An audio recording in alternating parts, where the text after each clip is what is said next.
Erev Tov, everyone. It is Tuesday night. It is 8 p.m. here on the east side of the United States.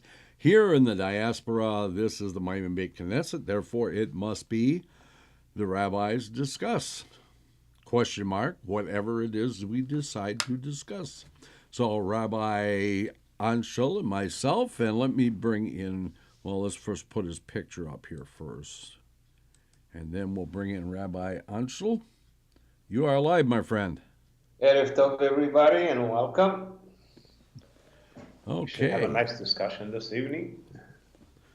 So we got Yair and Marshall in the chat room, and of course more to come.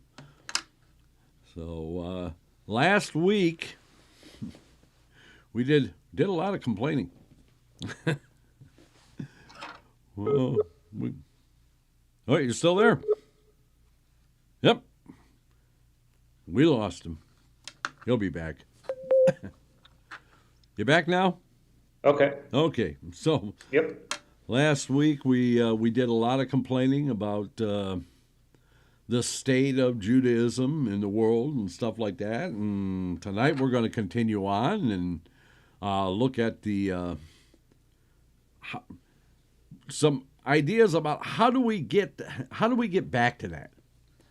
And those of you in the chat room, we want your opinions. So so the first thing I guess we were talking before the show, and we said we really got to go back.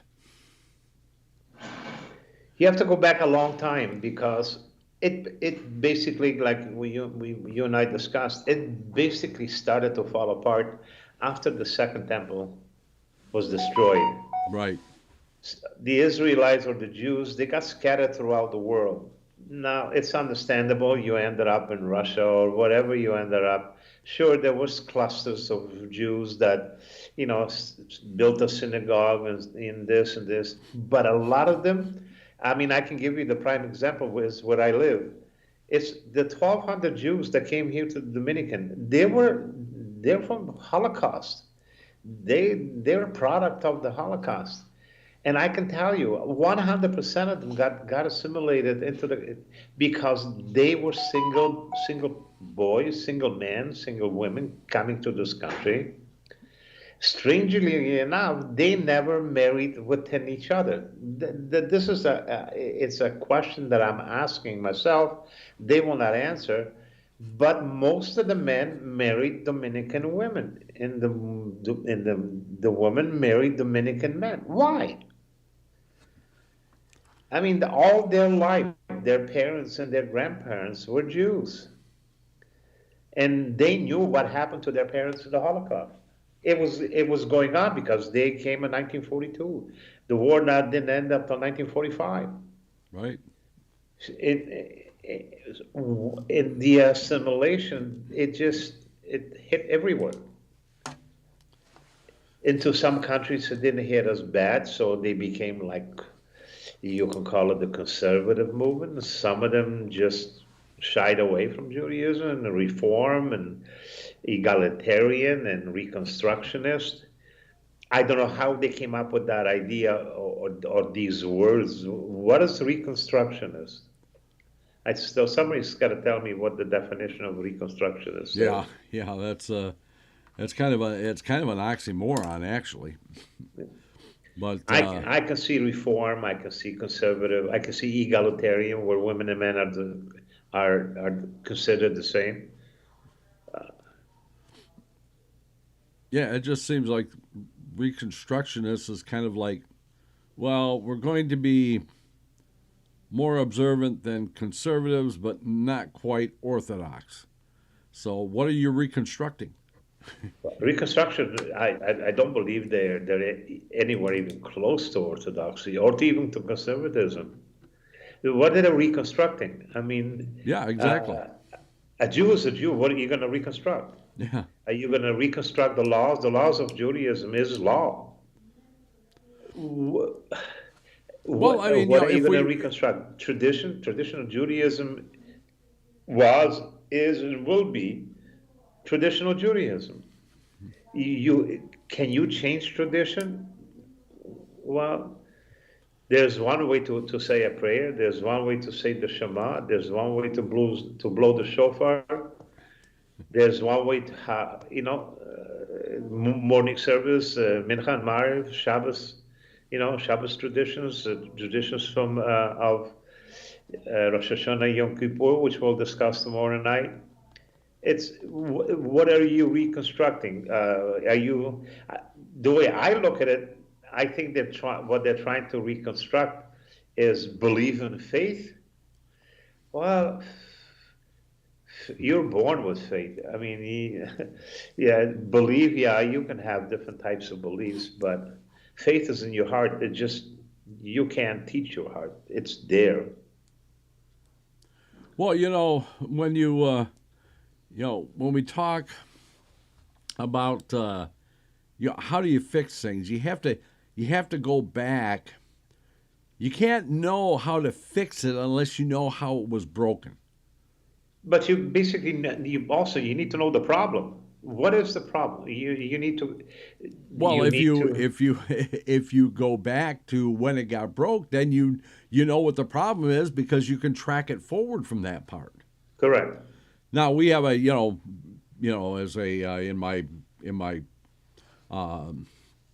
professional life, one of the things I do is technical problem solving, and we have several methods of doing that, and that's one of them is called the 5 why. You ask why 5 times. All Judaism is a mess. Why is Judaism a mess? Well, it's because of this. Why is it because of this? And then you just keep going until you get what they call root cause.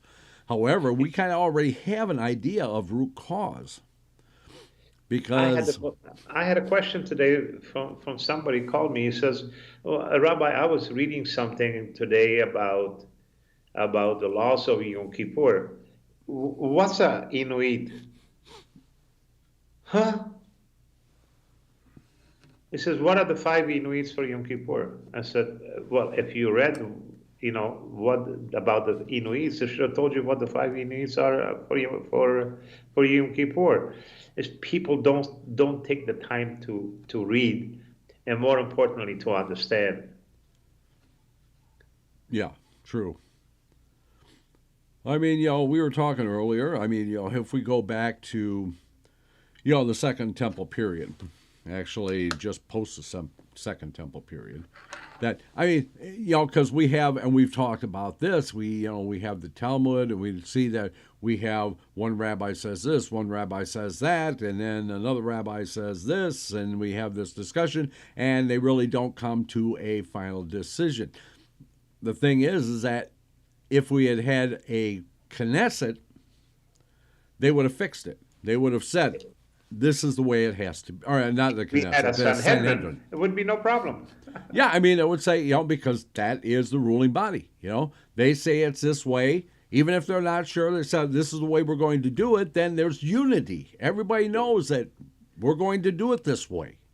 Even if you had guys like Caro or Feinstein, if the Sanhedrin ruled this, it would override them. Exactly. So that was, because we lost that, and then we became dispersed among the nations and stuff like that, and then we have rabbis and chief rabbis and stuff like that, and they render an opinion, and sometimes they agree, sometimes they don't agree, and then there's dispute among them, and it becomes fragmented because we don't have one central source to tell us this is the way it should be. Correct. That's the sad part, because, like I said, and just because different rabbis rule differently, I've always said it, that doesn't mean that they're wrong, and that doesn't mean they're right. But there is no unity. It's the same thing. It's the sad part. Like I said, I used to go to Chabad synagogue because it was the closest thing, especially to go on Shabbos. Mm-hmm. So I davened by Chabad. Guests came to that synagogue. They could be Breslov, or there were Satmars. If a Satmar came and he was invited to Rabbi Lieberman, who's Chabad, to Shabbos, to to his house for dinner, it wasn't kosher enough. Yet in the synagogue, he would eat my cholent, but in his house, Chabad rabbi would not eat in a Satmar's house. He would not eat in a Breslov's house, and they the same thing in a Chabad and somebody from Chabad in their own home. His children on Pesach will not eat in his house because each one has their own rules. I don't get it. But that's the way, and you wonder sometimes where people say, what's going on? Can we have some unity?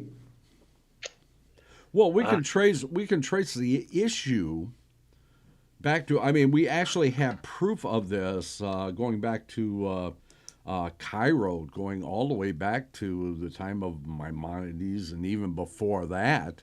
The Cairo Geneza, the Geneza in the Cairo synagogue, Correct. where they went up into they actually went up into there after hundreds of years of documents that are up in there. And what they found, some of the things that they found that I found interesting is they found Sidurim from different congregations around Egypt, around even around Cairo. And there was only one thing that was common in all of them. And that was the Shmoneh Esrei. That was the only thing common in among all of the Sidurim that they looked at, going all the way back to, I think some of the dates of the stuff go back to like 700. So a very long history, and there was no commonality, even among the Jews in a specific area, except for that one thing. Yep. And the Shmoneh Esrei, that was dictated by, it was the men of the Great Assembly, the Sanhedrin. It's the same, and I'll give you even a better example. I said I received a phone call from a rabbi in Boca Raton, and he was near Israel. And he called me and they said, Ancel, can you help us? One of our men for the Chevra Kadisha sick. Can you help us with a tahara? And so right away, I said, sure. He says, right away, he started to ask me questions. I said, I'm sorry, Rabbi, but I wrote the procedures for a tahara. I wrote the procedures for the tahara for the state of Florida. Mm-hmm. And all of a sudden, and now I look back and I said, well, I wrote it for the state of Florida. Why wouldn't it be the same as for the state of New York or state of California? A tahara is a tahara. Right. But each one, you can go a synagogue 15 miles away from where I am, and they got new rules. So when I got there to do the tahara, the guy said, well, I think we can handle ourselves because you know nothing. I says, what do you mean, I says, I've done more taharas than you got hair in your head. He said, yeah, but we got our way. I said, really? So how are you going to explain to me that I wrote the rules for the tahara? How are you going to explain to me that my way is the wrong and your way is the right, and you're just a younger cucker, and just because you're a member of a Chevra Kadisha of a synagogue, you're going to tell me, first of all, I'm older than you, I'm a rabbi, and you're going to tell me that your way is the best way. So I left, which in a way broke the rules, because there are certain a number of persons that should be present for the tahara. Yeah. And now in the olden days, going back a few hundred years, there used to be 4 people with 4 sticks to which a talit was attached. It was like a chuppah, and they used to hold it above the body, and that's how they did a tahara. They don't do it anymore, but so a lot of these traditions that were so important to Judaism and to the people, all of a sudden people say, well, you got four guys holding the thing. It takes about 45 minutes for a tahara or an hour. Their hands are going to fall off. Well, then don't go there. You either take the responsibility to do it, and it's going to be tough, or just don't do it. Yeah. So they would rather back away, or they would say, you know what? Why do we need a talus? Why do we need this? Why do we need this? Why should we have to? If you're going to put the deceased's pants on, why do you have to say a special prayer? Or you're going to put his shirt on? Why do you have to say it? But those were the rules from thousands of years. This is how Right. it was done. All of a sudden, say, that's not important. It's just like the Yeah, reformer yeah, was it's saying. it's crazy because I mean the membership in the Hericadecia was a very honored position. It was usually handed down from father to son for generations over generations. It was In not Europe, easy to get in because it's a holy society. It's a right? secret society. You don't discuss what you do, how you do it at the heart. Now it's a little bit different. In those days, you were an honored member of the Chevra Kadisha. It's called Chevra, the Holy Society. It was a secret society. Yeah, It was a non-compensating society. You didn't take any money. It's called Chesed Shalemus, a true gift, because the person there lying in front of you can't give you any money. right, exactly. So, but every time something happens, like the Reform movement says, well, the thing about God and the thing about the Talmud and the Mishnah, oh, it's old stuff. It's not important now. It just doesn't. It doesn't. Times have changed. That's all. That's a load of you know what? Because the Mishnah, the Talmud, the Torah is what it is. It will never change. If you believe in God and you have faith in God, it will never change. Yeah, well, exactly. I mean, the rules were the rules for how many thousands of years coming up to your point of view that you say that it's no longer valid, but it was valid for thousands of years before that? Come on. They don't care. This is the whole thing. Who ever heard of a Shabbos service with a full orchestra? Yeah. But that's work. That's malicha. That's work. So who ruled on that? Did any specific rabbis that of knowledge of the Mishnah and the Torah ruled that is okay? No, it's just a rabbi that said, hey, you know what? Yeah, it's just one It group's will attract the the crowd. opinion. Will have a nice orchestra. In the olden days, a cantor was allowed to have men around the bima that was singing with him. Right. That's okay. Yeah, it was all But a cappella. yeah, but instruments, guitars, horns, it just doesn't belong. But they made those rules, and it's like I've talked about the special rabbi in Florida, Rabbi Frank. He does bar mitzvahs. You can Yeah. look him up. He does. He makes a pile of money off of people who their heads and their hearts are just completely screwed. He does every Sunday in the plaza. He does bar mitzvahs. People line up with dogs and cats, and he puts on a talus on a dog, and he puts a yarmulke on the dog, and he does a bar mitzvah. And if it's a woman, he does a bat mitzvah, bar mitzvah. And they pay him big money. He doesn't need a synagogue. He only needs cats and dogs. I mean, I love animals. Yeah. Don't misunderstand. There are prayers for animals, but a bar mitzvah or a bat mitzvah for a cat and dog. Well, I mean, it just diminishes what a bar mitzvah or a bat mitzvah is about in the first place. Tell me something. It's a Here's shanda. another thing. Where in the Mishnah or the Torah does they ever talk about a bat mitzvah? Oh, they don't. It's made up by us, by humans, by rabbis, because a bar mitzvah, it's okay. But to me, it's okay. Bat mitzvah is okay. It's something very, very important in Judaism. But now it has become where some people will go into debt and they will show as soon as the bar mitzvah, and they will make a party after that. It's going to cost them thousands and thousands of dollars because they want to show off. In the olden days, I had a bar mitzvah. At the third meal before mincha, I did my speech, and we sat down. We had some herring, and we had a piece of bread, a glass of water, and that was the party. No, not millions of dollars. We didn't have, but it's not necessary. But this now is a show.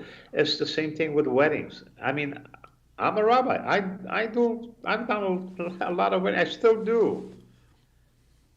But one tries to outdo the other. Instead of saying, okay, let's make a nice wedding. There's nothing wrong with making a nice wedding. How about a little bit of tzedakah? How about a little bit of money to support the synagogue? Nothing, nada. They don't even talk about it. They come in and they gotta show out their dresses and they gotta show out their suits. And one has to have the best drinks and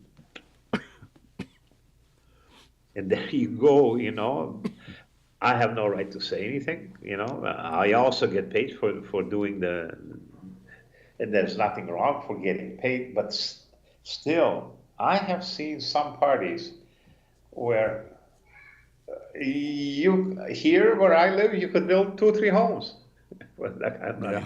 Yeah. Well, yeah, that's one of the things. I mean, it's become such a and it's basically all show. That's exactly. There's absolutely nothing spiritual about it whatsoever. It's just, one tries to outdo the other. Exactly. It's the same thing. I used to talk to people and I said, please, even before the funerals, don't buy any flowers. Especially in Florida. You're gonna put the flowers on the grave, and half an hour later, that sun is just gonna kill you. You're paying $200, $300, $400 for those flowers. Give it as a donation. There's people who don't even have food, whether Jews or not Jews. It doesn't matter. Yeah, I mean, especially Jews. Give it to a society, cancer society. Give it to somebody who takes care of dogs and animals. Flowers. It's not. Where in the Torah or in the Mishnah or the Talmud that says that you gotta buy flowers? Well, traditionally we don't, and the reason is that flowers are for happy occasions and simchas and stuff like that, and basically sending flowers to a funeral is kind of basically saying to the family, "Hey, we're glad he's dead." That's not a very good thing to do. It's the same thing in the holiday. What is it that we don't say Hallel? Why don't we say Hallel? Rosh Hashanah, Yom Kippur. Why don't we say Hallel? It's an important piece of, we say it in Shavuot and all the other ones. Why not there? But these are the small stuff that is important for us to revive. And people in the room should also go back home and write down questions, because that's the only way we're going to know what you like, what you don't know, because we're here to help you. We're here to teach you, because we spend the time becoming rabbis, and hopefully we're good rabbis, and try to help you and try to revive Judaism, because it is so nice, and there's so many beautiful traditions that have been lost, whether it's a funeral or it's a wedding or it's a baby's born. It's not the Mishnah and the Torah, because not everybody is going to learn the Talmud and the Torah, because not easy to learn. But traditional Judaism, because I am a traditional rabbi, it is so beautiful. And before a wedding, I will go through with these people. I will go through from A to Z. And they will say, well, I don't want to wear a tallis. I said, tallis has nothing to do with this. The small tallis that you wear every day, yeah, that has a religious connotation. A large tallis has no religious connotation. It tells you that you are a married man. Oh, Rabbi, well, I didn't know that. Okay, I'll wear it. And by explaining to them the reason why. And I don't understand, why do people, who brought up this new rule here in North America, that for a bar mitzvah, you give a gift, boy, you give him a tallis. Yeah, I have no Opening up idea where that that rule came from. for a bar mitzvah for a young man, what do you give him? You give him a siddur, and you get him a set of tefillin. Yeah. That's what you wear. A tallis doesn't come into play until you are under the chuppah and you look at that woman and you say those holy words that I marry her. But if a rabbi doesn't take the time when you're a child, and this starts with the parents, and that starts with grandparents, and that goes back to 1 generation, to 10 generations, to 30 generations, to the Second Temples. This is where we start. This is after the destruction of the Second Temple. That is the point where Judaism has to be rebuilt. Not from 10 years ago, from 20. That Judaism was destroyed then, a long time ago. Not destroyed, but It got off the track. Yeah, Yeah. and this is where it goes back. Even if you knew your parents, I mean grandparents or great grandparents, this is where it's the important stuff is. They should have been teaching great grandparents should have been teaching their parents, and these parents should be teaching you. And then you teach your own children and grandchildren. And this goes from ledor, from generation to generation. And this is what we need. And the sooner we start, because if not, Judaism will just disappear. Because there's so many splinters that they are destroying what Judaism was built on, what Hashem meant it to be. Well, it's even getting to the point where, I mean, it's already been there. But, I mean, the whole reason that one of the reasons that the first and the second temples were destroyed was because of so much infighting, among the Jews. Yeah. Among ourselves that, that God said, okay, well, I'll just take it away from you for a while till you can learn to appreciate it. And, so, I mean, we're not really any different than we are today. Mm-hmm. And I was bringing this point up to you earlier, is that, okay, maybe, just my thought, that maybe this is the way it's going to be. Because if we go back to the Exodus from Egypt, we know that, the rabbis tell us that only 1/5 of the children of Israel left Egypt. The rest had, over the years, got assimilated. Had assimilated into the culture. It's the same thing during the Babylonian exile, that only 1/5 came back to Eretz Israel. The rest had assimilated into the Babylonian culture. So, But even then, when God was talking to Moses, and he said to Moses, forget about the 10 Commandments. He said, Asher mi karbana mi kol ha'amim, because I chose you from all the nations of the world. You are my favorite nation. And you're supposed to be the closest to Hashem, to God. Yeah. And we've been trying so hard to get away from him. That makes me sad. I see it every day. I have people asking me questions. Sometimes the questions are so silly that I stumble because I don't even know what to answer. It's like the young child who gets upset with his parents because they won't do something or let him do something or something like that, and he goes and he's going to run away, right? And he runs away or he hides someplace or something like that. But the minute something happens, the minute he gets hurt, what does he do? He goes running back to mom, right? Mm-hmm. And it seems to be, that's kind of the way we are, Why did the Jews choose to get the 10 Commandments? Why? Well, why did they accept from all the other nations? Why did they accept the 10 Commandments? Why? This is supposed to be it's supposed to be an offshoot joke. This is. I Okay. said, God went to the Italians and he said, I have some commandments for you. Would you accept them? So he says, can I see them? So they looked at it and then they came up to the thou shalt not covet your neighbor's wife. We don't want them. So he went to the French people. So can we see the commandments? And it came up again, thou shalt not covet your neighbor's wife. No, we don't want them. So God had no choice. He came to the Jews. He says, would you like some commandments? And they read through it, and the Jews said, how much? And God said, they're free. They said, I'll take them. Yep. But this is just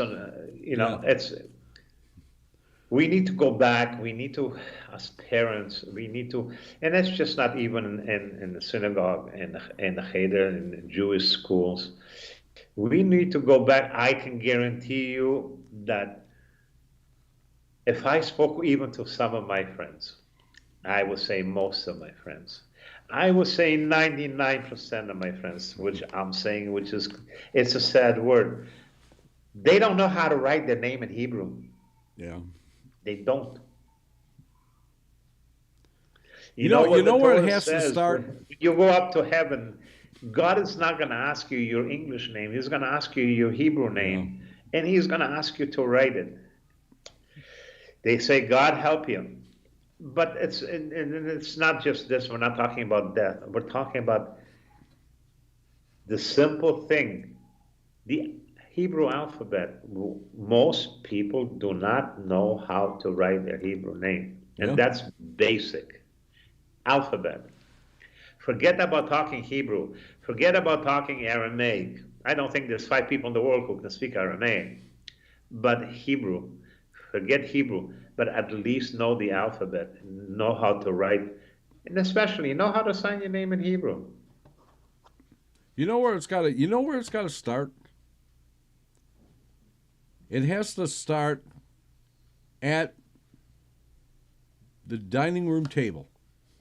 Yep. Or the kitchen table. Wherever it is that you sit down to eat with your family, which is one of the big problems that we have as a modern society, is that people just don't sit down and have their meals together anymore. But that's the way we have to get back to that. We have to get back to that's the table, that's the time when the family's together, where the discussions of these kinds of things can take place.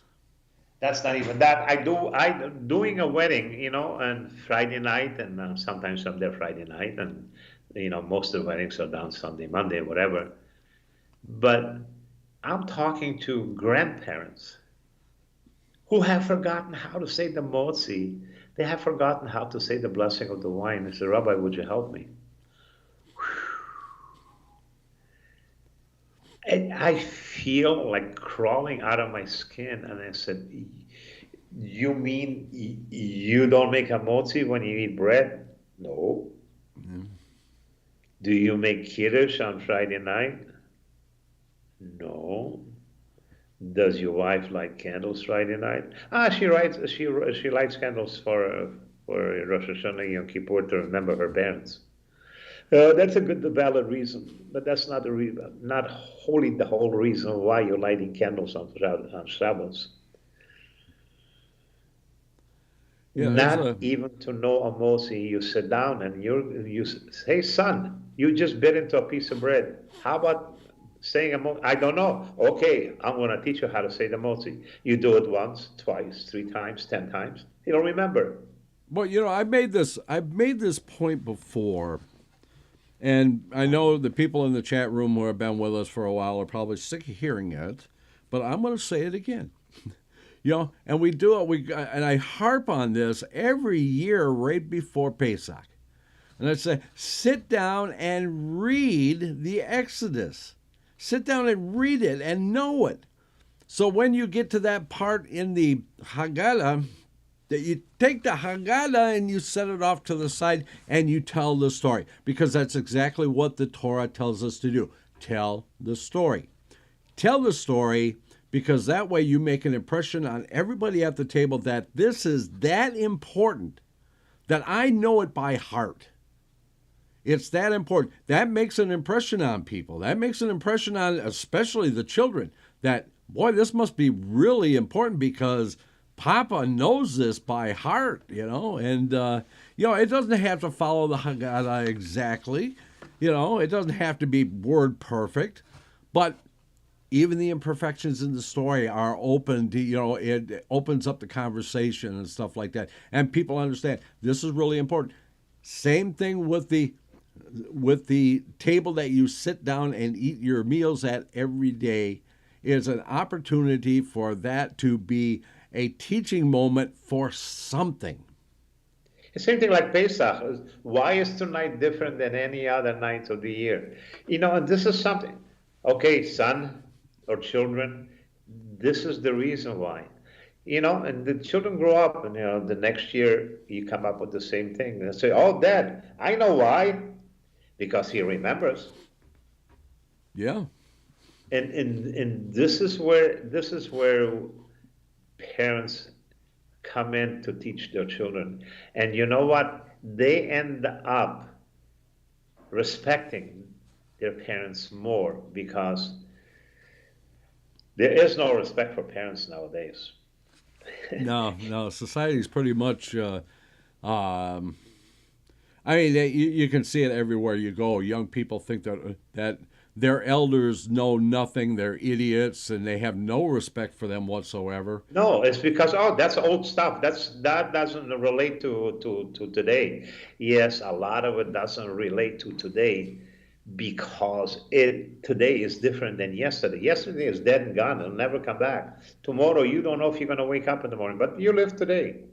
But the Yeah, whole but thing is you can't know where you're going if you don't know where you've been. correct. And so it's important that they know where they're heading to, and it's important to direct them. And this is what a parent is. And the more you spend time with children, those children are going to respect you. They're going to say, "Wow, Dad, where did you learn this?" Well, I learned it from my parents. Yeah. So here we go. So now we go back to great parents and great grandparents. And now we go back to the Second Temple. And this is where we need to start. And this is not going to happen. I'll never see it in my time. But this needs to be to slowly start. You cannot jump into it because the faster you try to go, the faster they will forget. Yeah. Slowly, and with understanding. I studied with Aryel the Bahir, and we did it. We went through it the first time. I laughed at Aryel. I said, "That doesn't make sense to me. I just don't know." And Aryel said, "Well, let's finish it and let's do it again." We read it the second time. Oh, my eyes got half open. Oh, so that's what it means. And then Aryel said, "I think we're going to do it again." So we did it the third time, and we laughed at each other because then we understood it. And this is how it has to be done, slowly, with a prayer, with the Hebrew alphabet, how you write it, how you sign your name. These are the basic stuff. The Mishnah and the Talmud, they'll never get there. I used to ask my professor in university, "Where in God's name am I going to use calculus?" I'm not. Oh, So we need to teach them the basics, and the rest of it. If your children get interested to get into the Zohar or to get into the Mishnah or get into the Talmud to read it, more power to them. well, But there's they can't go into the Mishnah without having the basic knowledge. If you don't know how to say the Motzi, why even bother reading the Mishnah? Because you'd be lost after the second sentence. Well, the other important thing about that is that when your children come to you and they ask you a question and you don't know the answer, not to make something up or just say that that's the way it is. Say, "You know what? Let's find out." And then That's called a rabbi. or call the rabbi, or go online and look it up, or something like that. Whatever you need to do. It's like, remember we were again during the studies that we were doing over the summer, which we've done last few summers. We started in the Zohar. And one of the things we got a little ways in there, we said, no, we got to go back. We got to go back, and we have to unpack this. And we got back, and the first session that we had going back to the Zohar, we spent the entire hour and a half on one section, on one thing only, and that was the Rose of Sharon. Yeah. Why does a rose have 13 petals? Yeah. And is it a rose? And what is it? Yeah, we hear that we say it every mincha before Shabbat, the Song of Songs, and the Rose of Sharon, a Lily of the Valley, and stuff like that. Well, what's a Rose of Sharon? What's so significant about this Rose of Sharon? Is it like a rose like we're used to seeing an American Beauty rose or stuff like that? No, it's not. So, and we didn't know this until we actually started delving into this and started going into depth. So we need to understand it. And the same thing with your children or whoever, that they say, well, what about this? Well, I don't really know, but hey, I got an idea. Let's figure it out. Let's find out. And I'll tell you what, that'll have a bigger impact on children than anything else. And if you just sit down and say, okay, well, yeah, I don't know. What is the favorite fruit in Israel? What? The favorite fruit in Israel. How do we make a left turn into that? Now, I'm going to tell you why. I'm going to say you're going to cause an accident making a turn like that without signaling. It's the pomegranate, right? Right. How many seeds does a pomegranate have? 613. Every one of them. Yep. Well, yeah, and we talked about this, and I've talked about this before too. Is that I looked at pomegranates around the world. I was, because I was teaching statistics at that time, and we got around to the pomegranate about this time of year, and I said, okay, well, there's always variation in everything. We know that there's always variation. There's got to be differences between country and country. And I went through and I did a very extensive search about pomegranates around the world, wherever they grew, and how many seeds were there on the average, and then took an average of the averages and came out, and I was amazed. 613 exactly was the grand average of all the pomegranates on all the world. The same thing. The Torah has 613,000 words. And these are, getting into the Zohar, and we're just talking, just giving some examples. We're deviating a little bit from the discussion, but there's got to be reasons why. When God said to Moses, when you come down from Mount Sinai, count how many Israelites. There were 613,000 Israelites. Everything is tied in. Everything makes sense if you study and you get the reason why. If not, then you can go and read about it. If somebody gives you a question in Judaism and you're not sure, tell me, you'll give them an answer in a couple of days. Yeah. If you don't know what it is or you don't know where to go, Google it. But don't give them the wrong answer. This is why studying about being a rabbi is not studying about Torah and this. Yeah, you do. But it teaches you, if somebody asks a question and you don't know the answer, you know where to go to look for the answer. That's what being a rabbi is. Yeah, exactly. Besides being a teacher. So, any comments from the room? Any questions? Well, let's see. Is there a reason Moshiach doesn't come? And Yair says, I was wondering the same thing, Marshall. And I know you have an opinion on that. Who, me? Yeah, you. Okay, I have the strongest opinion because that's what it says. It says like this: there are only two reasons that Moshiach ben David will come if we deserve it. It's two reasons. One, it says if all of Israel, that means all of Israel, would observe one Shabbat completely, Moshiach ben David will come, or when the third temple will be rebuilt. That is a promise from Hashem. Yeah. Everybody. Yeah. This is Well, why we why pray doesn't for to Mashiach? rebuild the temple, the temple, the temple. It's and we have all the measurements. The Torah in the Torah is written how the temple should be built. It should be built. They have the sizes, and we don't build it. Well, that. Don't forget. If you look at Israel right now, I would say 80% and maybe more are secular Jews. Yeah. How are you going to observe a Shabbat? Because they don't. Right. The only time that everything stops in Israel is on Yom Kippur.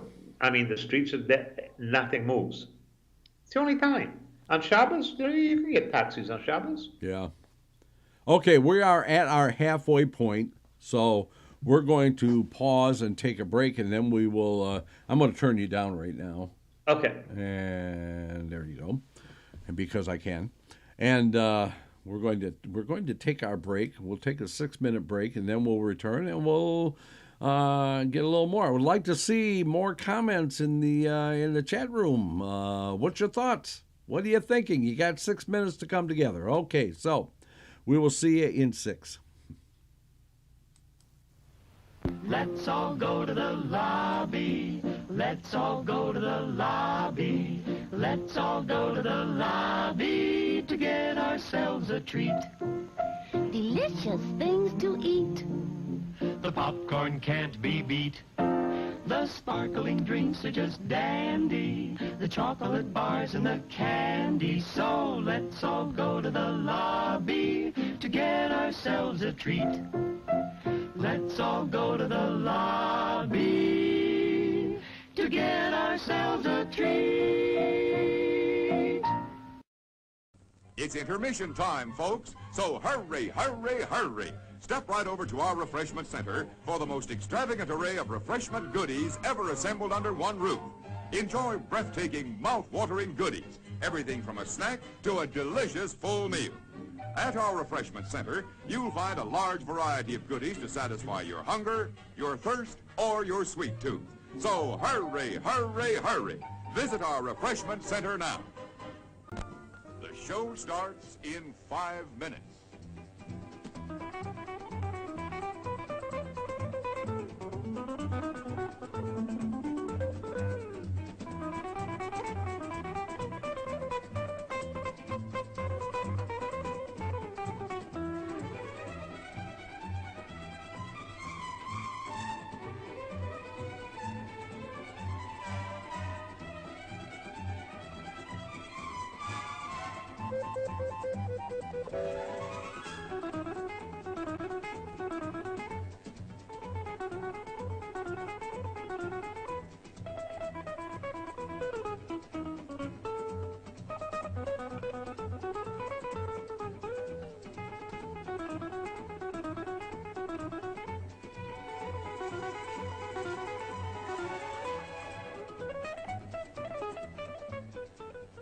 The show starts in 4 minutes.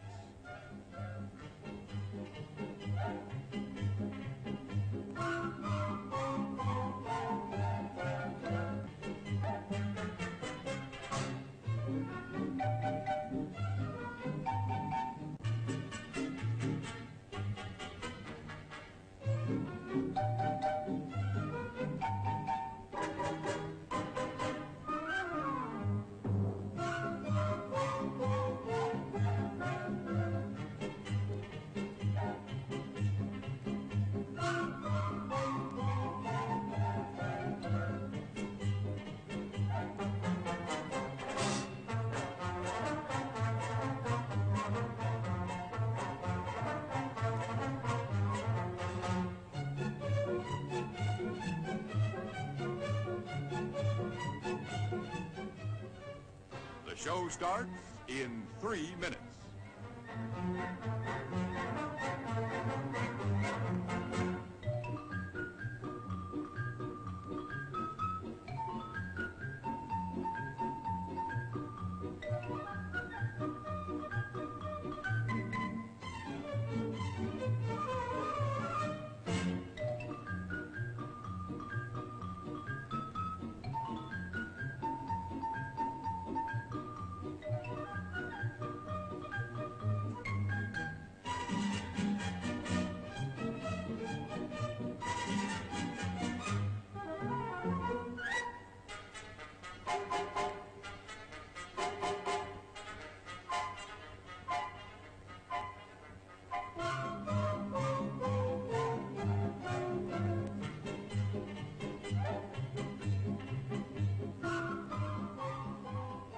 The show starts in 2 minutes.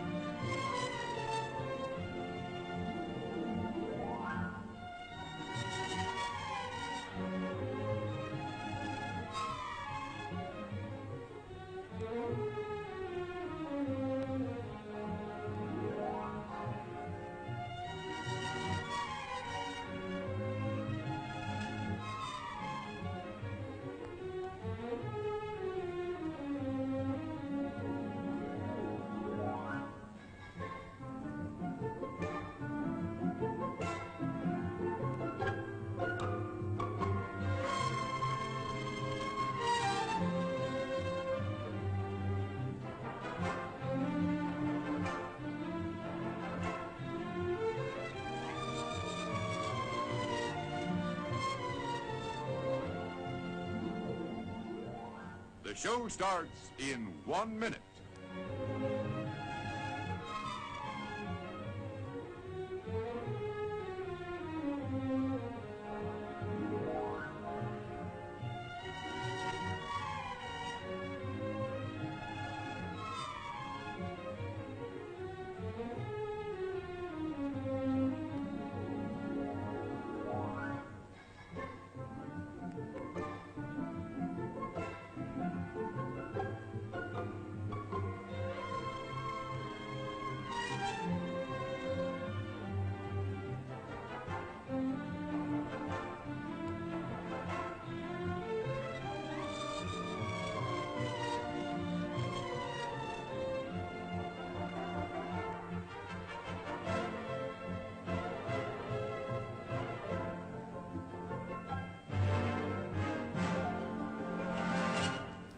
And now, on with the show.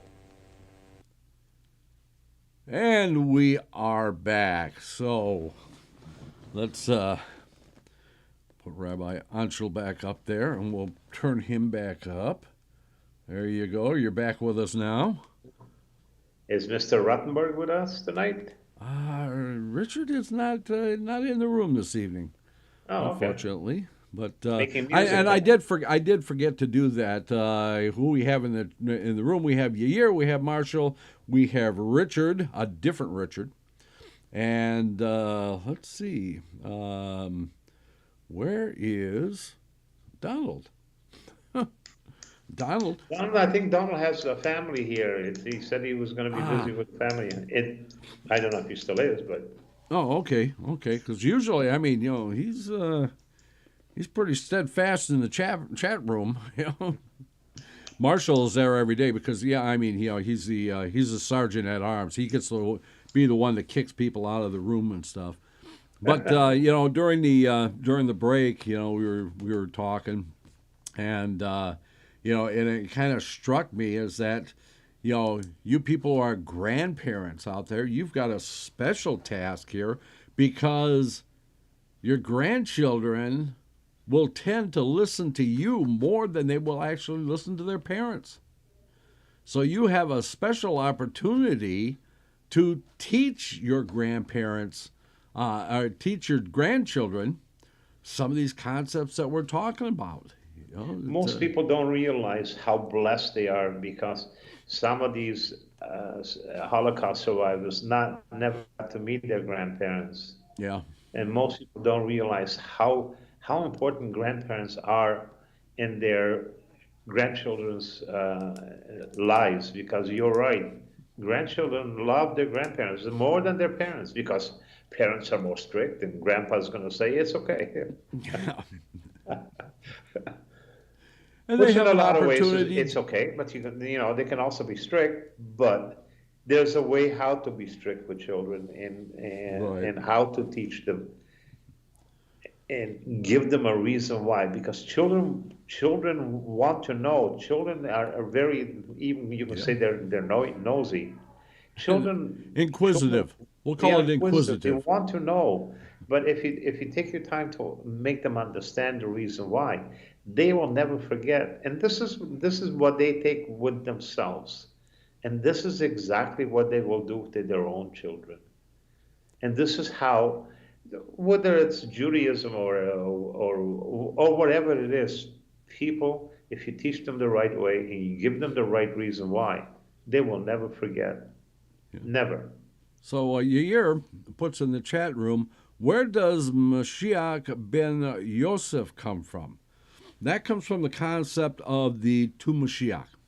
Correct. The first one is Mashiach ben Yosef, who will come and he will head up he will get rid of the secular government. He will head up the armies of Israel, and he will wage war with the nations to reestablish the original boundaries of Eretz Israel.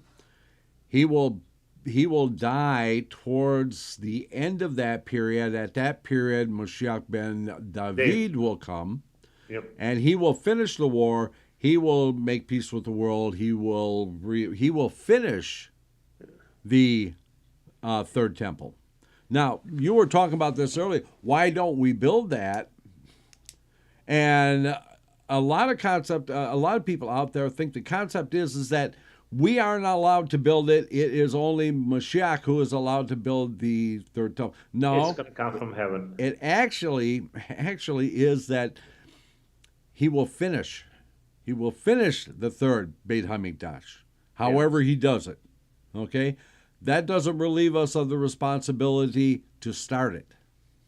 Correct. And we had the perfect opportunity to do it. We had several perfect opportunities to do that when the different wars were going on and stuff like that. And, the rabbis came to the military and said, blow it up. Blow it up.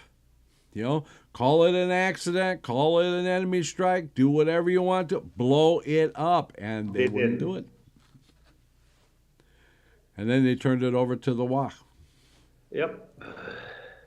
It's the same thing. A lot of people don't know that in Judaism that we have two beginnings, right? Right, yeah. Yeah, we've kind of done that in our Torah study where we're going through the parashas of the week. If you remember back, like 3 years ago, I think it was at that time. Do the people in the room know which are the two beginnings and which months? Oh, you mean the calendars? Yes. Yeah, the civil and the religious and the agricultural calendar. Correct. So there's actually three calendars. Yeah. Each one has its own head. The two main ones is Nisan and Tishrei, which are the lunar and the sun, and the solar calendar. Excuse me. Okay, I hope that answers your question, Yair. So there are some people who think that it's just going to be Moshiach ben David. Others who think that it's going to be Moshiach ben Yosef and Moshiach ben David. I happen to be in that camp. I believe that. Then we have the other two Moshiach. That are the Mashiach of the Tov of Esav and the Tov of Ishmael. Yep. So they each have their own Mashiach too, which will get them right with God and with the Jewish people, which will establish the worldwide peace. Well, almost worldwide peace, because there are going to be still wars and stuff like that, because people are people. And, the rabbis have told us that that just because Mashiach comes and makes peace with the nations does not mean that everything is going to be hunky-dory. Yeah, but most people don't realize that a lot of the wars from the beginning of time, we're not talking about in Judaism, but a lot of outside wars were in the name of God, their God, not ours. Oh, yeah. The Crusaders had the cross on their chest, and they want to kill. Yeah. They did it in the name of their God. So, yeah, it's like I said, like you said, even Moshiach is going to make peace, though, but there will still be some warring factions, though, because we are human, are going to like wars. Yeah. I mean, war is usually about territory. And their Skype is behaving like Skype does. We back now? I am here. Okay. Yeah, you dropped out there for a minute, but you're back. Okay. Oh, okay. Okay. So I mean that's it has to start at the home, and it has to start around the dinner table. It's it has the to best start with place the grandparents. to have a discussion with the family.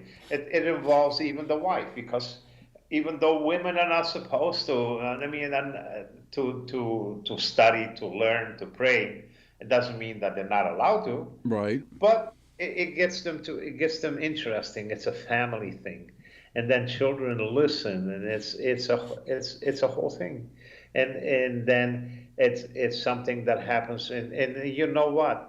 It's because the mother works and the father works, and they both come home and tired.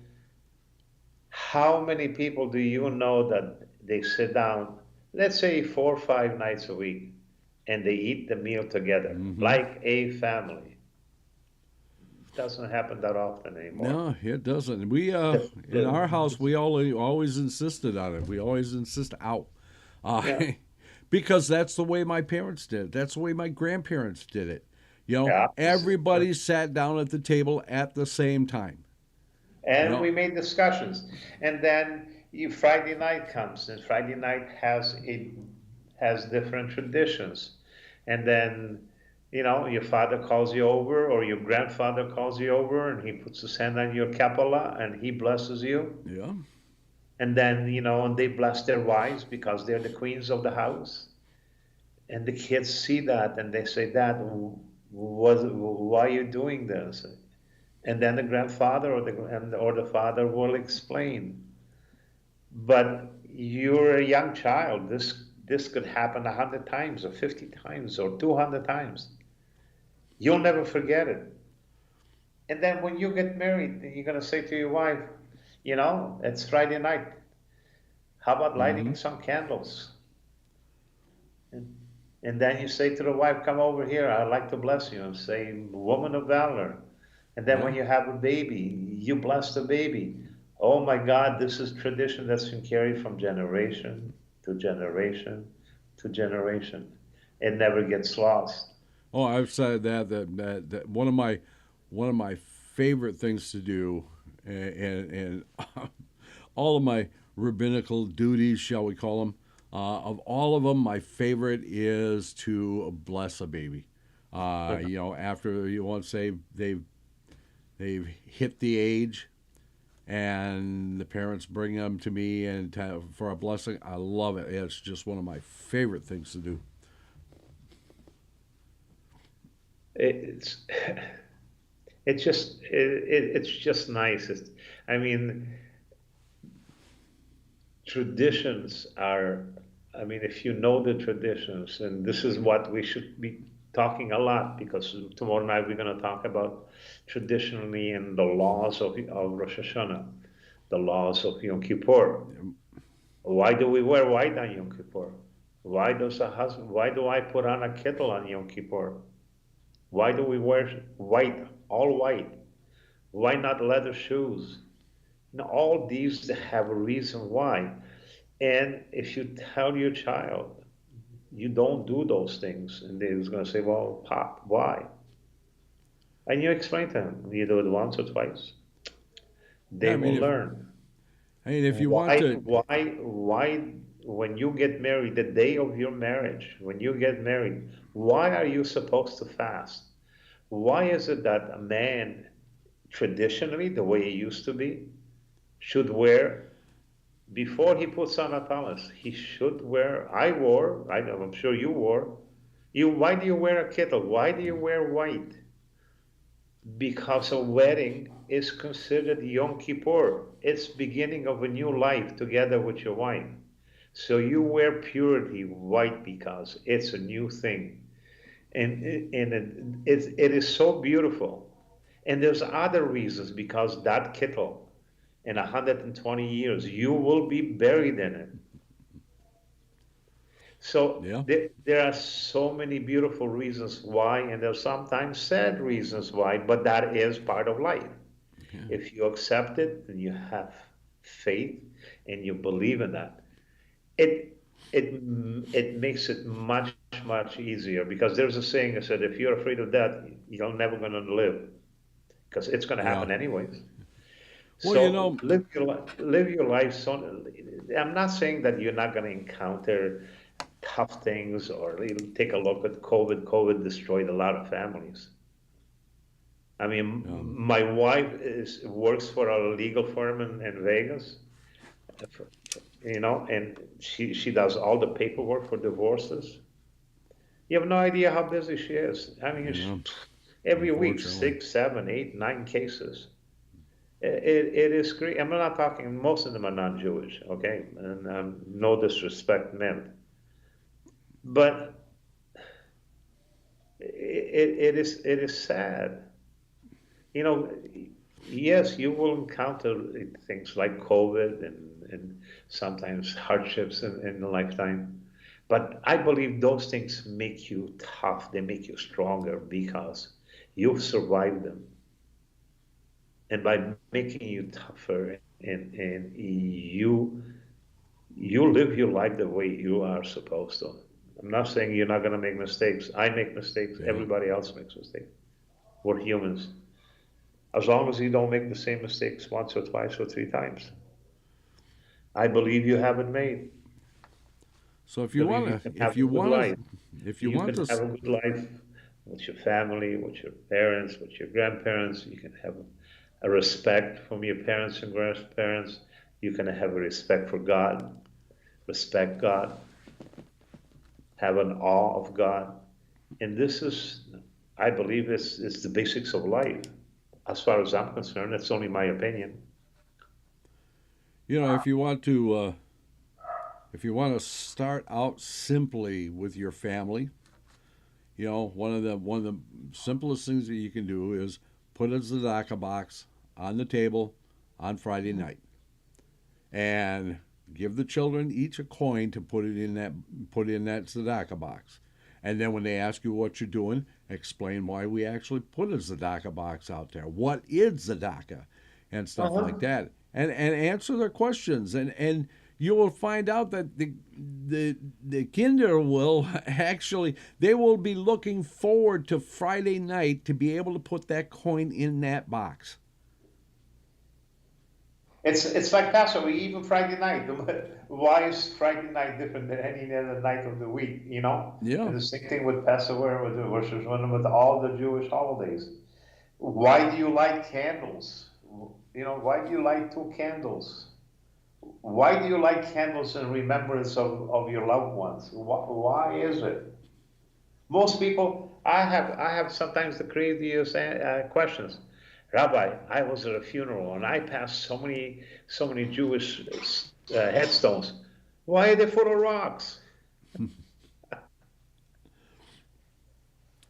Yeah. I mean, if this young man would go to his parents and ask him, they won't know the answer. because nobody told them and the grandparents never told them. Because it's not because they weren't told. They never asked. They've seen it. You see it with your own eyes. Yeah. Mm-hmm. Why is there rocks? Or why do you place a rock when you visit somebody's grave? Yeah, well, I mean, they have in the at the cemetery here where I live that there are places around the cemetery where they have buckets and they have rocks in them. Uh-huh. Specifically, so people have rocks so they can leave them. Yeah. And the same thing when you leave a funeral, you bend over and you rip a couple blades of grass and you throw it over your shoulder. Why? People used to come over and says, "What's with these people? They're ripping grass and throwing them over their shoulders." You're just telling the soul and said, "You rest here.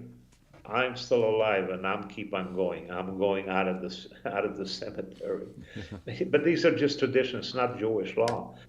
But right, but tradition has value too. Sometimes more valuable than the Mishnah, because not everybody's going to read the Mishnah. Not everybody's going to be interested in the Mishnah. But traditional law is still law. It's still tradition, but it's still law. Traditionally we don't. Traditionally, Ashkenazis do not eat rice on Pesach. Right. Traditionally, but it's still law.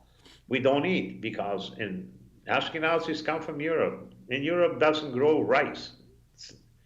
Right. So we ate potatoes. So Ashkenazis eat potatoes. But Sephardics come from the Middle East. It's full of rice. So Sephardics eat kitniot. They eat rice and beans and everything else. It's traditionally, but it's still law. Yeah. So, you can look at it any way traditionally or if it's law. But tradition is nice, is better, and it's more understood by the lay people than you and I going into the Mishnah and starting to read the Mishnah, and the people are going to say, "Huh?"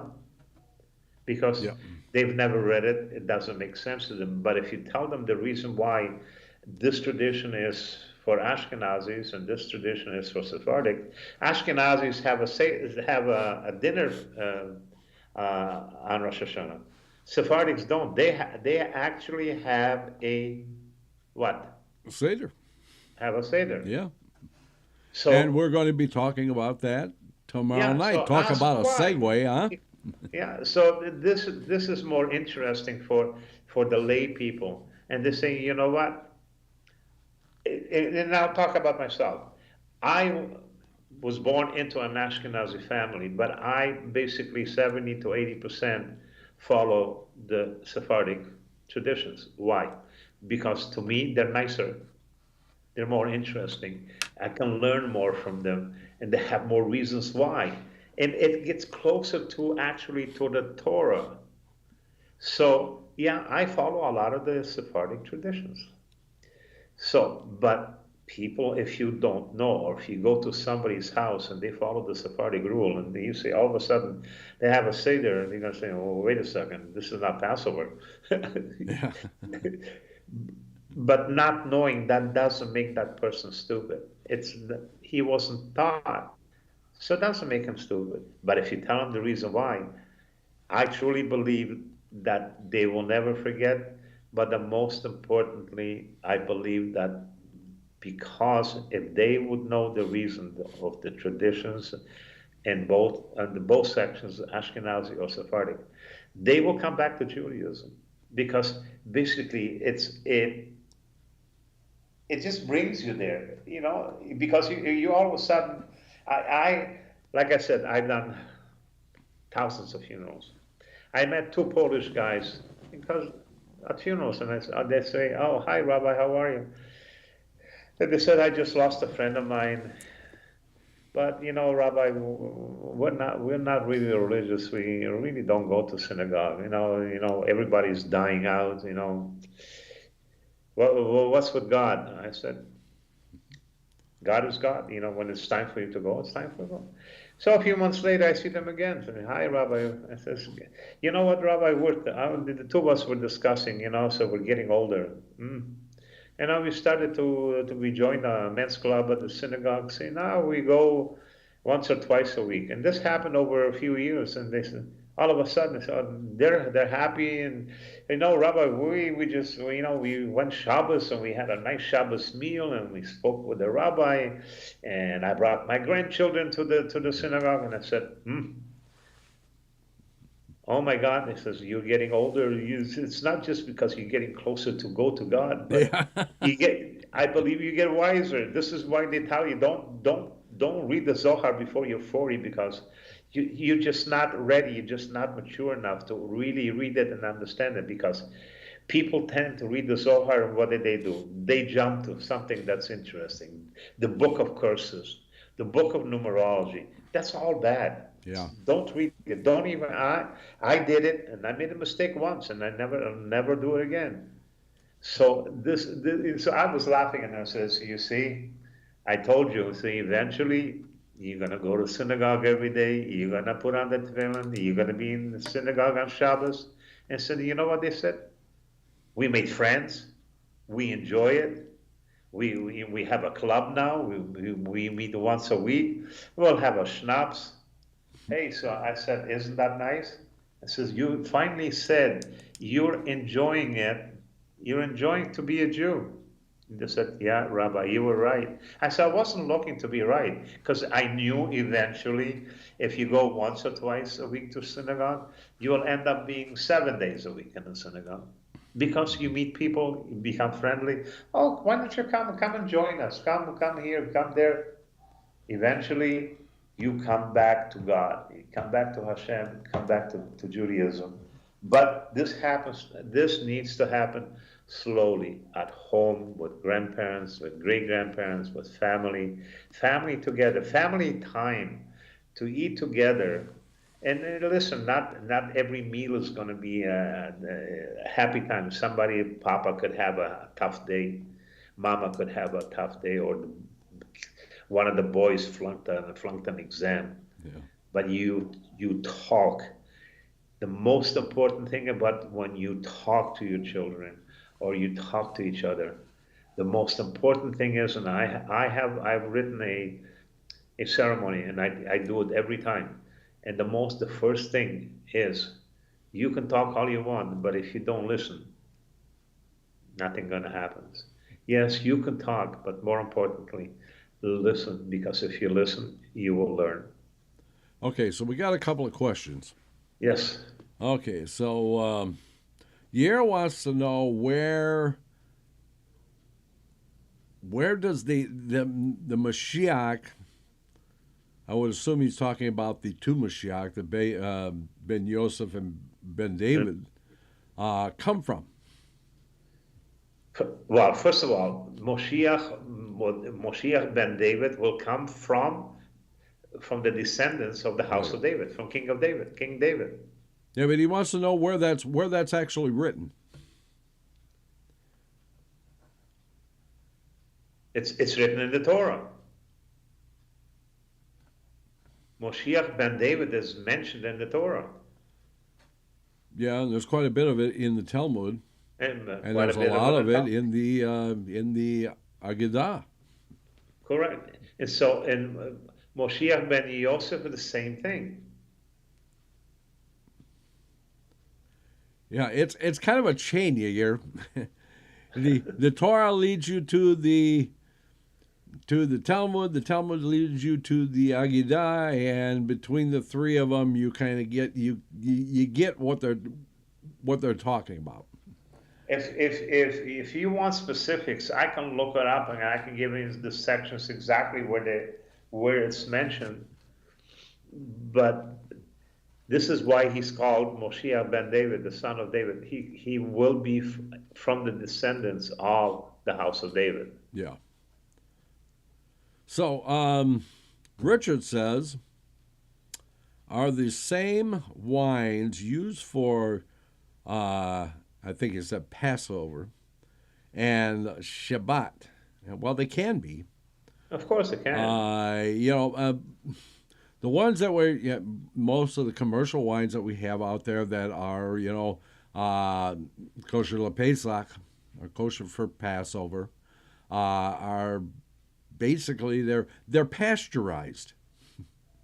They're pasteurized so to kill off all the yeast in them. So there's no active yeast in the wine. So I mean, if you buy, if you're a snob, you're probably going to turn your nose up at this. But if you get Menashevitz or Mogen David, you will see that it's mavushal.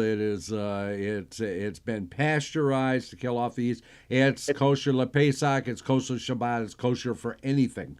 Yain Mavushal is wine that has been pasteurized, has been boiled, so there's no traces of yeast. That's why it makes it kosher lePesach. But it's used for Shabbos. You don't need the Yain Mavushal in the house, but if you're going to make Kiddush in the synagogue, you need the Yain Mavushal. Yeah.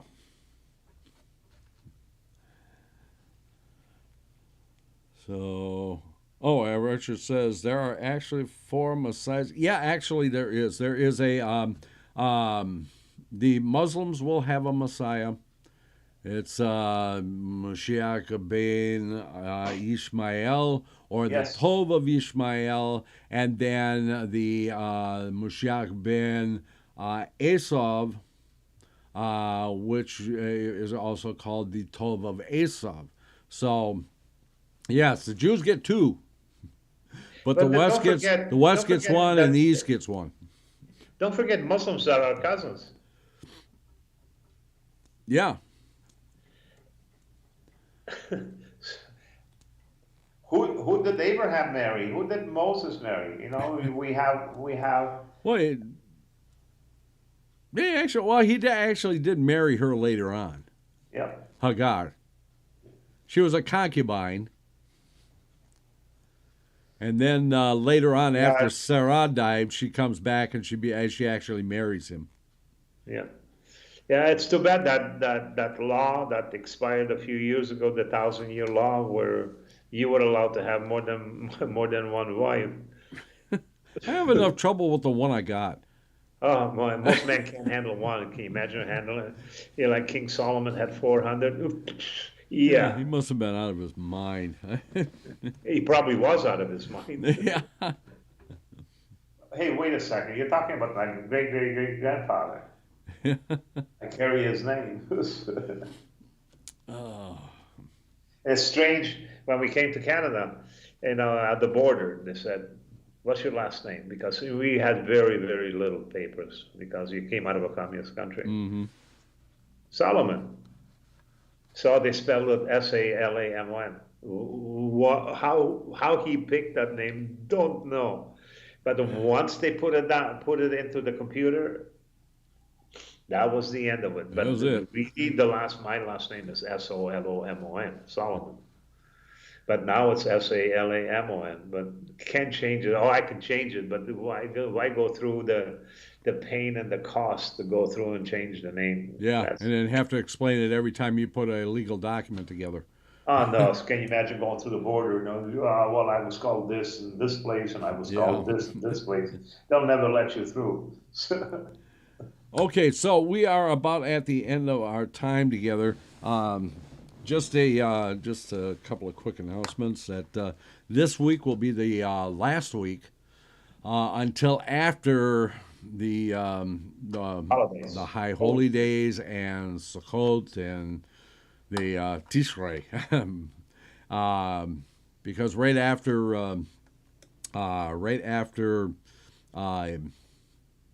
Yom Kippur and during Chol HaMoed Sukkot, I'm going to be having cataract surgery, so we will be off during the Sukkot and everything, and then we will be back after that. So if you haven't, go to the 7beggars.com website. Yes, it is still called 7beggars.com, at least until we re-register. And you can sign up for the newsletter, which will keep you up to date on everything like the upcoming High Holy Day schedule. And when our broadcast, you'll get it every week that tells you what times, and there'll be a link there and everything else. So go there, and if you're going to go there, maybe consider making a donation. Yeah. Little tzedakah never hurt anyone. And then tomorrow night is the Torah study in depth, which we are going to break away from the Sefer Shemot this week to talk about the laws and the customs of Rosh Hashanah and Yom Kippur, because we figured that's important. We need to talk about that before Rosh Hashanah and Yom Kippur. So I hope you'll be there. I'm going to turn you down right now, Ancel, and I'll get back with you as soon as we're off the air. Good night, my friends. Okay. So I want to thank everybody for being here tonight. I hope you will be with us tomorrow night, again, 8 p.m. Eastern for the Torah study in depth. And until the next time, Laila Tov and Shana Tova.